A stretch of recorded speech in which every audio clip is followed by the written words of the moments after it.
दर्शकों ब्रेकफास्ट तुहाडा स्वागत है जी डॉक्टर साहब। एंड वाले शुरू पहला असीं हमेशा तरह अपनी जो दर्शकों ने जो फेसबुक मैसेज है वही लवांगे। साडे दोनों सैगमेंट्स के उपर साडे वीर भैणां दे काफ़ी सारे मैसेज ने जिहड़े बड़े की शलाघायोग मैसेज ने। साडे कोल पहले सैगमेंट ते कश्मीर विरक जी दा मैसेज आया है, लिखते ने डॉक्टर साहब तुहानूं ते तुहाडी सारी टीम नूं वाहिगुरू जी का खालसा वाहिगुरू जी की फतेह। उन्होंने हमेशा इस तरह खालसा जिंदाबाद दे नारे लाए ने। जिंदाबाद जिंदाबाद जिंदाबाद जिंदाबाद। बहुत शुक्रिया विरक साहब, तुसीं हमेशा ही साडे हमदर्द हो, मददगार हो और तुहाडे मैसेज दे एंड च भी है कि भी फोन चुको। सो मैं अपने जिहड़े ने इस पासे नूं डील करदे उन्हां नूं कहांगा कि भी तुहाडे नाल संपर्क करनगे जी। इसी तरह दूसरे सैगमेंट ते साडे कोल मैसेज हैगा है, लिखते ने जगतार सिंह जी डॉक्टर साहब हुण पंजाब विच पिंडां दे नगर कीर्तनां विच भी खालसा दे बैनर ते नारे लगन लग पे ने। चढ़ती कला देखो कोई शक नहीं है, खालिस्तान जिंदाबाद होए जां रेफरेंडम 2020 होए, ये इस वेले एक आवाज़ जिहड़ी दुनिया दे विच सिख डायस्पोरा तो है ही सी, पर पंजाब दे विच भी ये महसूस किया जा रहा है कि भी साडे कोल अपनी आज़ादी तो बिना खास तौर पर यंगर जनरेशन दे विच, और ये मूवमेंट अल्टीमेटली पंजाब च पिक करेगी और ये इंडियन सिस्टम ਦੀ ਸਾਫਤ ਵਲੇਟੀ ਜਾਏਗੀ ਜੀ। ਅਸੀਂ ਸਾਰਿਆਂ ਦਾ ਬਹੁਤ ਬਹੁਤ ਧੰਨਵਾਦ ਕਰਦੇ ਹਾਂ ਕਿ ਉਹਨਾਂ ਨੇ ਸਾਨੂੰ ਬੜਾ ਹੀ ਆਪਣਾ ਮਾਣ ਤੇ ਪਿਆਰ ਭੇਜਿਆ ਫੇਸਬੁੱਕ ਰਾਹੀਂ ਜੀ। ਡਾਕਟਰ ਸਾਹਿਬ ਹੁਣ ਅਸੀਂ ਚਾਹਾਂਗੇ ਜੋ ਐਂਡ ਵਾਲਾ ਇਸ਼ੂ ਹੈ ਉਸ ਬਾਰੇ ਤੁਸੀਂ ਆਪਣੇ ਵਿਚਾਰ ਦੇ ਦਿਓ। ਦੇਖੋ UN ਦੀਆਂ ਰਿਪੋਰਟਸ ਹੋਣ, ਇੰਟਰਨੈਸ਼ਨਲ ਐਕਸਪਰਟਸ ਦੀਆਂ ਹੋਣ, ਬਹੁਤਿਆਂ ਦਾ ਇਹ ਕਹਿਣਾ ਹੈ ਵੀ ਇਸ ਸਦੀ ਦੇ ਵਿੱਚ ਬਹੁਤ ਸਾਰੀਆਂ ਲੜਾਈਆਂ ਪਾਣੀ ਦੇ ਇਸ਼ੂ ਤੇ ਲੜੀਆਂ ਜਾਣਗੀਆਂ। ਵਾਟਰ क्योंकि आबादी वध रही है, पिछले 70 साल दे विच दुनिया की आबादी 2 बिलियन तो वध के हुण 7 बिलियन हो गई है, 3 टाइम्स। पानी धरती का उन्ना ही है, ग्राउंड वाटर का हाल साडे पंजाब च की है, बहुत सारिया थावां ते इहो जिहा ही हाल होर थावां ते भी चल रहा है डिफरेंटली। सो ज़ाहिर है भी भारत और पाकिस्तान दे विचाले 47 की वंड तो बाद जिहड़ा पहला टकराव होया सी वो पानी दे इशू तो ही होया सी। इसका जिक्र बहुत घट हुंदा है, बहुत बार कश्मीर मुद्दा जिहड़ा है वो ज़्यादा गरमाया रहिंदा है, पर उदों भारत ने जिहड़े रावी दे उत्ते और सतलुज दे उत्ते जिहड़े पानी ते हैडवर्क्स ने फिरोजपुर और माधोनगर ये बंद कर दिते सी और पानी दी बड़ी स्क्रैसिटी हुई पाकिस्तान च। ईवन फौजां दे आमो सामने हो गई हैं। उदों अमरीका ने, क्योंकि अमरीका च वर्ल्ड बैंक एक पावरफुल इंस्टीट्यूशन है, सो वर्ल्ड बैंक राਹੀਂ इंटरवीन कीता सी। नतीजे दे तौर ते 1960 दे विच भारत और पाकिस्तान दे विच इंडस वाटर ट्रीटी हुई, जिहदे थल्ले सतलुज ब्यास रावी 3 दरिया इधरले पंजाब नूं मिले और चनाह झेलम ते इंडस ये पाकिस्तान दे मन्ने गए। हुण चनाह ते झेलम भारती कब्जे वाले कश्मीर चों निकलदे ने और उत्थे क्योंकि बेशक वर्ल्ड बैंक दे थल्ले उत्थे एक पूरी मॉनिटरिंग टीम है, ऑब्जर्वर ने, और ये ट्रीटी जिहड़ी 1960 दे विच साइन हुई उस वेले अयूब खान पाकिस्तान दा मुखी बन चुका सी और पिछले 50-60 साल तो माड़ी मोटी रुकावटां नाल चलदी रही, पर इंडिया ने गड़बड़ करदे हैं इधर चनाह ते झेलम दे उत्ते जिहड़ा है वो बघियार डैम होए जां कृष्णगंगा जिहड़ा है डैम होए वो चुपचाप बनाउंदे चले गए। और हुण 19 मई नूं जदों कि इस कृष्णगंगा डैम के उद्घाटन के लिए मोदी भी उत्थे पहुँच गया और पाकिस्तान ने जिहड़ी ऑफिशियल अपनी शिकायत है वो वर्ल्ड बैंक के कोल कीती है कि भारत फलाउट कर रहा है इंडस वाटर ट्रीटी नूं। और इसलिए जिहड़ियां खबरां ने मैं देख रहा सी वो गल्फ न्यूज़ होए, मिडल ईस्ट दियां इंटरनेशनल खबरां ने यह खबर कैरी की है, Pakistan cries foul over India's bid to inaugurate Kishanganga dam, says Saturday's inauguration is tantamount to violation of Indus Water Treaty कि ये इंडस वाटर ट्रीटी की उलंघन है। और ये जड़ा 330 मैगावाट प्रोजेक्ट जड़ा इन्होंने किया है कि कश्मीर दे बैंडीपुरा डिस्ट्रिक्ट दे विच इन्हें इनाग्रेट किया है मोदी ने। और ये हुण जड़ा वर्ल्ड बैंक की डिसाइड करता है तो बाद दी पार्ट है, लेकिन ये गल इस पासे वल जा रही है। और कुदरती मेरिया नज़रां चों एक आर्टिकल भी गुजरिया, Kashmir a water war in the making, Pakistan and India are locked in a bitter water conflict centred on the explosive Kashmir issue. और ये बाबा उमर एक सीजन जर्नलिस्ट है, वह लिखा हुआ है। इनू असी आने वाले दिनों के जो असी लास्ट डे ते डिस्कस करते हैं उस दे विच देखांगे। पर ज़ाहिर है कि भी ये जड़ा कला यही नहीं है भी कश्मीर के दोनों पासों फायरिंग इंडिया पाकिस्तान नूं दोष दे रहा है, पाकिस्तान इंडिया नूं दे रहा है, बंदे मर रहे ने दोवें पासे, बच्चों के स्कूल भी बंद होए हुए ने, ਜ਼ਖਮੀ ਸਿਵਿਲੀਅਨ BSF ਉਧਰ ਉਹਨਾਂ ਦੇ ਰੇਂਜਰਸ। ਸੋ ਜ਼ਾਹਰ ਹੈ ਕਿ ਵੀ ਇਸ ਸਾਰੇ ਜਿਹੜਾ RSS ਗਵਰਨਮੈਂਟ ਨੇ ਡਾਇਰੈਕਟ ਬਾਰਡਰ ਤੇ ਪੀਸ ਨਹੀਂ ਹੋਣ ਦਿੱਤੀ, ਕਨਫਲਿਕਟ ਕ੍ਰੀਏਟ ਕੀਤਾ ਹੈ।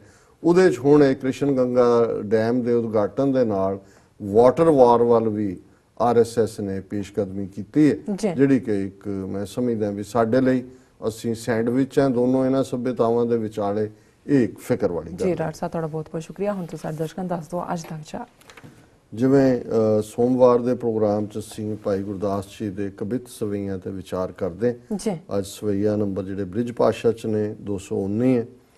ਬਾਰੀ ਬਹੁ ਨਾਇਕ ਕੀ ਨਾਇਕਾ ਪਿਆਰੀ ਕੇਰੀ, घेरी आन प्रबल होए निंद्रा नैन छाए के, प्रेमणी पतिव्रता चायली पिया आगम की, निंद्रा को निरादर के सोई न पै पाए के, सखी हुती सोत थी पई गई सुखदायक पै, जहा के तही लै राखे संगम सुलाए के, सुपन चरित्र मैना मित्र मिलन दीनी, जम रूप जामनी ना निबरै बिहाय के।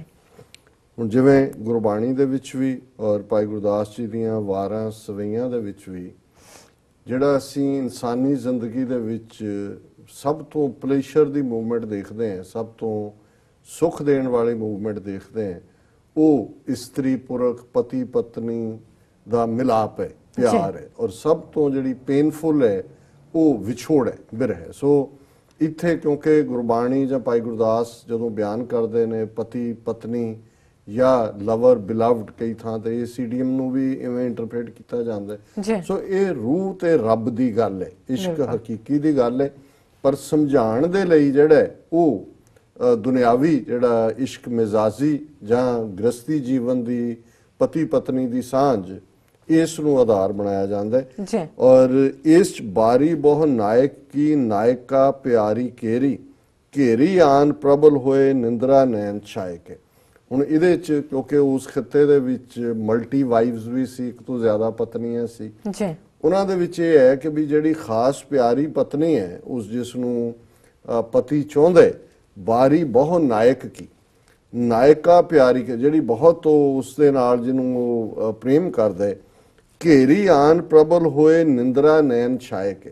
ਹੁਣ ਉਹ ਪਤੀ ਜਦੋਂ ਮਿਲਾਪ ਦੇ ਲਈ ਮਿਲਣ ਦੇ ਲਈ ਆਉਂਦਾ ਤੇ ਉਹ ਜਿਹੜੀ ਹੈ ਉਸ ਨੂੰ ਨੀਂਦ ਇੰਨੀ ਘੇਰ ਲੈਂਦੀ ਹੈ ਕਿ ਉਹ ਸੁੱਤੀ ਰਹਿ ਜਾਂਦੀ ਹੈ। ਸੋ ਇਹ ਇਗਨੋਰੈਂਟ ਸੋਲਸ ਕਿ ਰੱਬ ਈਵਨ ਜਿਹਦੇ ਤੇ ਮਿਹਰਬਾਨ ਹੈ, ਜਿਸ ਰੂਹ ਨੂੰ ਰੱਬ ਬਲੈਸ ਕਰਨਾ ਚਾਹੁੰਦਾ, ਜੇ ਉਹੀ ਜਿਹੜਾ ਇਹ ਹੈ ਸਤਿਗੁਰ ਸਾਚਾ ਕਿਆ ਕਰੇ ਜਾਂ ਸਿੱਖਾਂ ਮੈਂ ਚੂਕ, ਕਿ ਸਤਿਗੁਰੂ ਆਵਾਜ਼ ਦਿੰਦੇ ਨੇ ਕਿ ਆਓ ਭਾਈ ਹੋਏ ਇਕੱਤਰ ਮਿਲੋ ਮੇਰੇ ਭਾਈ, ਦੁਬਿਧਾ ਦੂਰ ਕਰੋ, ਆਓ ਬੈਠੋ, ਆਪਣੇ ਮਨ ਚੋਂ ਇਸ ਡਿਊਲਿਜ਼ਮ ਨੂੰ ਕੱਢੋ, ਮਾਇਆ ਦੇ ਪ੍ਰਭਾਵ ਨੂੰ ਕੱਢੋ ਔਰ ਉਸ ਪਿਆਰੇ ਦੇ ਨਾਲ ਮਿਲੋ।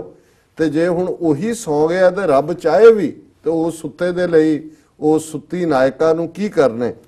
ਘੇਰੀ ਆਨ ਪ੍ਰਬਲ ਹੋਏ ਨਿੰਦਰਾ, ਨੀਂਦ ਨੇ ਘੇਰ ਲਿਆ, ਨੈਣ ਛਾਏ ਕੇ, ਨੀਂਦ ਜਿਹੜੀ ਹੈ ਉਹ ਅੱਖਾਂ ਦੇ ਵਿੱਚ ਭਰ ਆਈ, प्रेमनी प्रतिव्रता चलनी प्रिया आगम की, निंद्रा को निरादर कै सोई ना पै पाए के। एक और रूह है जिस नूं भावें नींद आ रही सी पर वो अपने पति दे मिलाप लई, प्यारे दे मिलाप लई, रब दे नाल मिलन दी तांघ च उन्हें नींद नूं दरकरार कर दिता है। और वो जिहड़ी है वो रूह उस नूं आके प्यारा मिलिया क्योंकि वो जागरूक रूह सी। सखी हुती सोत थी भई गई सुखदायक पै। हुण एक जिहड़ी डिस्पाइट बीइंग फेवरेट वो क्योंकि सुती रही, इसलिए उसने मिलाप दे सुख नूं जिहड़ा उस तो वांझी रही, जहां के तही लै राखे संगम सुलाए के। उस रब दी ब्लैसिंग तो उस दे प्यार तो वो वांझी रही। ते अखीर च भाई साहब ने कहा सुपन चरित्र मैं न मित्र मिलन दीनी, कि ਜਿਹੜਾ ਸੁਪਨੇ ਦੇ ਚਰਿੱਤਰ ਉਸ ਨੀਂਦ ਦੇ ਵਿੱਚ ਫਸੀ ਹੋਈ ਰੂਹ ਹੈ, ਉਸ ਗਫਲਤ ਦੇ ਵਿੱਚ ਹੈ, ਉਹ ਆਪਣੇ ਪਿਆਰੇ ਨਾਲ ਮਿਲਾਪ ਨਹੀਂ ਕਰ ਸਕਦੀ, ਉਸ ਰੱਬ ਦੀ ਨਾਲ ਉਹ ਨਹੀਂ ਜੁੜ ਸਕਦੀ। ਸੁਪਨ ਚਰਿੱਤਰ ਮੈਂ ਨਾ ਮਿੱਤਰੈ ਮਿਲਨ ਦੇਨੀ, ਜਮ ਰੂਪ ਜਾਮਨੀ ਨਾ ਨਿਭਰੈ ਬਿਹਾਏ ਕੇ। ਕਿ ਇਹ ਜਿਹੜੀ ਨੀਂਦ ਹੈ ਗਫਲਤ ਦੀ, ਇਹ ਜਮ ਵਾਂਗ ਹੈ, ਜਿਵੇਂ ਡੈਥ ਦਾ ਜਿਹੜਾ ਦੇਵਤਾ ਹੈ ਜਾਂ ਡੈਥ ਦਾ ਐਂਜਲ ਹੈ ਜਮ, ਉਹ ਆ ਕੇ ਕਿਸੇ ਨੂੰ ਫੜ ਲੈਂਦਾ ਹੈ ਤੇ ਫਿਰ ਕੋਈ ਚੋਇਸ ਨਹੀਂ ਹੁੰਦੀ। ਸੋ ਇਸੇ ਤਰ੍ਹਾਂ ਜਿਹੜੇ ਗਫਲਤ ਦੀ ਨੀਂਦ ਦੇ ਵਿੱਚ, ਨੀਂਦ ਉਹਨਾਂ ਦੇ ਲਈ ਜਮ ਵਾਂਗ ਹੈ, ਕਿਉਂਕਿ ਉਹ ਪਿਆਰੇ ਤੋਂ ਨਿਭਰੈ ਬਿਹਾਏ ਕੇ, ਉਹ ਜਿਹੜੀ ਹੈ ਇਸ ਕਦਰ ਹੁਣ ਉਹ ਰਾਤ ਹਨੇਰੇ ਦੀ ਹੈ ਕਿ ਨਾ ਉਹ ਪਿਆਰਾ ਆ ਰਿਹਾ ਤੇ ਨਾ ਹੀ ਰਾਤ ਮੁੱਕ ਰਹੀ ਹੈ।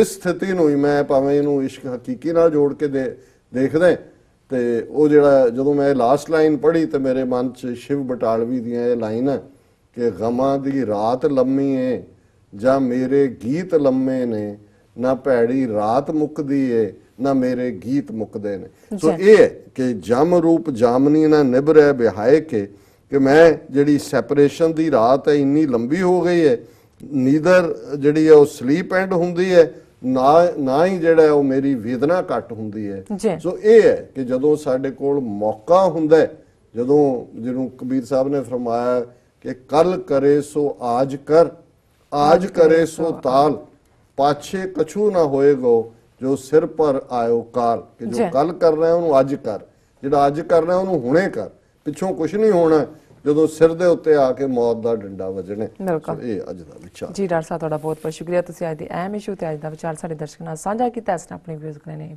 ਇਜਾਜ਼ਤ। ਵਿਊਅਰਸ, ਸਾਡੇ ਪ੍ਰੋਗਰਾਮ ਦਾ ਸਮਾਂ ਇੱਥੇ ਸਮਾਪਤ ਹੁੰਦਾ। ਤੁਸੀਂ ਆਪਣੀ ਰਾਏ ਤੇ ਸੁਝਾਅ ਸਾਨੂੰ ਭੇਜਣਾ ਭੁੱਲਣਾ ਸਾਡੇ ਇਸ ਪਤੇ ਤੇ SOS@tv84.tv ਤੇ ਅਸੀਂ ਆਪਣਾ ਪ੍ਰੋਗਰਾਮ ਲੈ ਕੇ ਫਿਰ ਦੁਬਾਰਾ ਹਾਜ਼ਰ ਹੋਵਾਂਗੇ। ਤਦ ਤੱਕ ਲਈ ਮੈਨੂੰ ਤੇ ਆਪਣਾ ਸੁਣਾ ਗਿਆ ਦਿਓ। ਦੇਖਦੇ ਰਹੋ TV84। ਬੁਲਾ ਦਿਓ ਫਤਿਹ। ਵਾਹਿਗੁਰੂ ਜੀ ਕਾ ਖਾਲਸਾ, ਵਾਹਿਗੁਰੂ ਜੀ ਕੀ ਫਤਿਹ।